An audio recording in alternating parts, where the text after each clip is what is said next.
Self care বলতে আপনি কী বোঝেন? হ্যালো এভরিওয়ান, আসসালামু আলাইকুম। Welcome back to my channel life time with NTV. Self care মানে হলো নিজেকে যত্ন নেওয়া, স্বাস্থ্যকর খাবার খাওয়া, নিয়মিত ঘুম ও ব্যায়াম করা, পাশাপাশি নিজের ভালো লাগা কাজগুলো করা, যেমন বই পড়া, বাগানে হাঁটা, বাইরে ঘুরতে যাওয়া বা রেস্টুরেন্টে খাওয়া দাওয়া করা এবং নিজের অনুভূতি প্রকাশ করা, বেশি বেশি আল্লাহর ইবাদত করা, ইস্তেগফার করা। সেলফ কেয়ারের আরও একটি দিক হলো আপনি নিজেকে সেই মানুষগুলো থেকে দূরে সরিয়ে নিন যে মানুষগুলো আপনার মানসিক শান্তি নষ্ট করছে।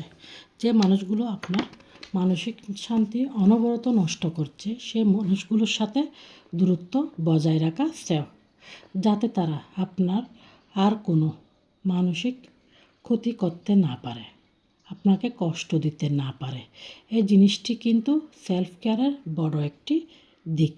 কারণ সেলফ কেয়ারে শুধুমাত্র আপনার শারীরিক যত্ন নেওয়াটা যথেষ্ট নয়, মানসিক যত্ন নেওয়াটাও ভীষণ জরুরি।